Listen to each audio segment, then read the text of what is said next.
Haleluya, haleluya, haleluya. Haleluya, haleluya,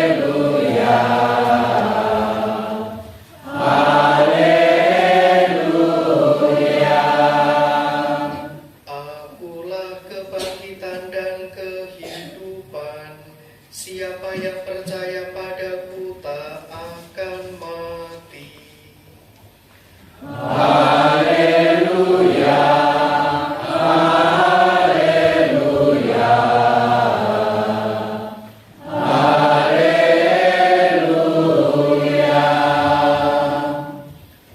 Tuhan bersamamu. Dan bersama rohmu. Inilah Injil suci menurut Yohanes. Dimuliakanlah Tuhan. Dalam amanat perpisahannya, Yesus berkata kepada murid-muridnya, "Janganlah gelisah hatimu, percayalah kepada Allah, percayalah juga kepadaku. Di rumah Bapakku banyak tempat tinggal. Jika tidak demikian, tentu aku sudah mengatakannya kepadamu. Sebab aku pergi ke sana untuk menyediakan tempat bagimu.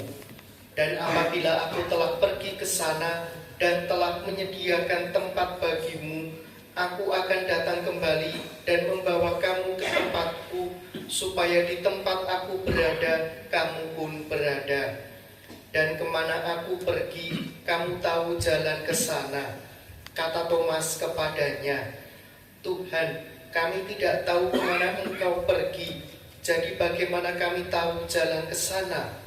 Kata Yesus kepadanya, "Akulah jalan, kebenaran, dan hidup. Tidak ada seorang pun dapat datang kepada Bapa kalau tidak melalui Aku."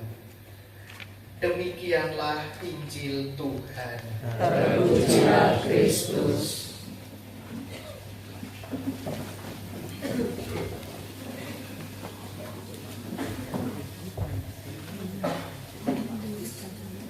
Bapak, Ibu, saudari-saudara yang terkasih di dalam Tuhan, pada hari ini kita berduka atas kepergian saudara kita, Ibu Agnes Muryani, yang telah berpulang ke rumah Bapa. Ada sebuah cerita kisah tentang seorang raja. Raja ini ketika mendekati ajalnya, dia meminta para pengawal-pengawalnya untuk datang kepadanya dan memberikan pesan kepada mereka. Ada 3 pesan yang diminta oleh raja ini ketika hendak meninggal. Pesan yang pertama, raja ini mengatakan, "Kelak ketika saya meninggal, saya meminta tolong agar yang menggotong saya ketika ada di peti jenazah itu adalah para dokter-dokter yang hebat yang berada di wilayah kekuasaan kita." Lalu para pengawal tadi diminta untuk menghubungi dokter-dokter yang ada, dokter-dokter yang hebat, supaya mereka siap sedia kalau raja ini tiba-tiba meninggal, supaya mereka dapat menggotong sampai di peristirahatan terakhir. Lalu pesan yang kedua, raja ini meminta, "Kelak ketika saya meninggal, tolong di dalam peti jenazah dibuatkan sebuah lubang supaya tangan saya itu bisa terulur keluar." Lalu pesan yang ketiga, yang terakhir, raja ini meminta supaya segala harta, segala pundi-pundi kerajaan itu ketika meninggal silahkan dibagi-bagikan pada siapapun rakyat yang berada di wilayah kekuasaan kerajaannya. Lalu ketika mendengar 3 pesan ini, para pengawal-pengawalnya itu mereka bingung. Mereka bertanya-tanya, kira-kira apa maksud dibalik semuanya ini? Lalu salah satu perwira mencoba memberanikan diri. dan bertanya, apa maksud dari ketiga permintaan ini? Permintaan yang pertama ketika raja ini meminta agar para dokter-dokter yang hebat, yang handal, yang berkompeten, yang menggotongnya sampai di peristirahatan terakhir, menurut raja ini mau mengatakan bahwa sepandai-pandai apapun diri kita, sepintar-pintar apapun diri kita, sehebat-hebat apapun diri kita, kita tidak mungkin bisa membuat hidup ini, hidup yang terbatas ini, bisa hidup selama-lamanya ketika ada di dunia. Sehebat apapun seorang dokter, ia juga tidak mungkin bisa hidup kekal, hidup selama-lamanya ketika ada di dunia.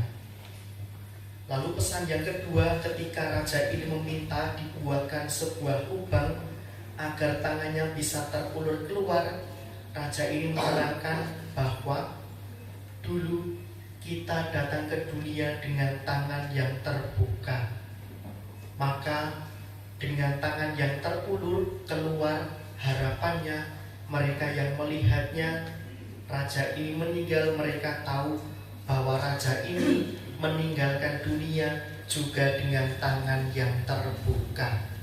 Raja ini tidak membawa apa-apa. Dan ini senada dengan permintaannya yang ketiga, ketika segala harta pundi-pundi kerajaan itu disebarluaskan, dibagi-bagikan di wilayah kerajaannya. Ini juga yang mau mengatakan yang namanya kekayaan itu tidak dibawa mati. Yang namanya karir, jabatan itu juga tidak dibawa mati. Maka saudara-saudari terkasih, dari cerita ini kita dapat merenungkan bahwa hidup kita di dunia ini terbatas.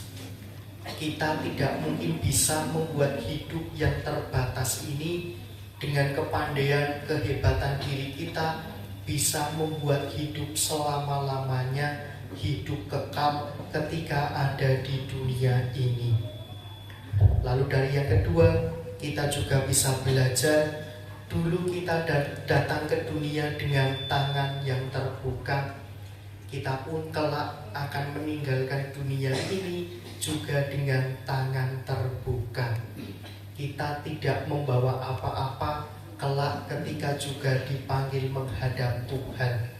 Harta kekayaan diri kita seberapapun itu juga tidak akan dibawa mati. Dan saudara-saudari terkasih, melalui peristiwa kematian yang dialami oleh saudara kita ini, Agnes Muryani, kita pun juga diajak jangan berhenti dalam peristiwa-peristiwa duka, perasaan-perasaan sedih, sebab kita meyakini dalam iman kita, saudara kita ini perginya tidak kemana-mana, melainkan ke rumah Bapa. Dan tadi Tuhan pun menyampaikan di rumah Bapa banyak tempat tinggal. Mungkin sebelumnya saudara kita ini ada di tengah-tengah kita dengan kematian, kini saudara kita ini tidak lagi berada di tengah-tengah kita, tetapi adanya di rumah Bapa. Maka mari kita hantar saudara kita ini menuju pada rumah Bapa. Barangkali dalam perjalanannya menuju rumah Bapa ini, saudara kita mungkin juga mengalami kebingungan seperti halnya yang dialami oleh Thomas. Tuhan, kami tidak tahu kemana Engkau pergi. Tetapi syukurlah Tuhan sendiri mengatakan, akulah jalan, kebenaran, dan hidup. Maka untuk akhirnya sampai pada hidup baru ini, jalannya tidak lain yaitu melewati Yesus. Maka mereka yang telah dibaptis, telah diangkat menjadi anak-anak Allah, pasti juga mendapatkan hak-hak warisannya sebagai anak-anak Allah, yaitu keselamatan. Maka mari dengan doa-doa kita ketuk pintu kerahiman Allah, agar bila mana saudara kita ini masih terikat dengan segala dosa-dosanya, Allah pun juga mengampuni dosa-dosa saudara kita ini, hingga akhirnya diperkenankan memasuki rumah Bapa. kita hening sejenak.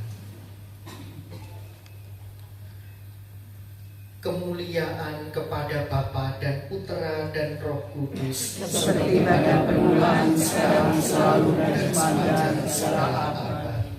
Kita lanjutkan dengan upacara pemberkatan jenazah.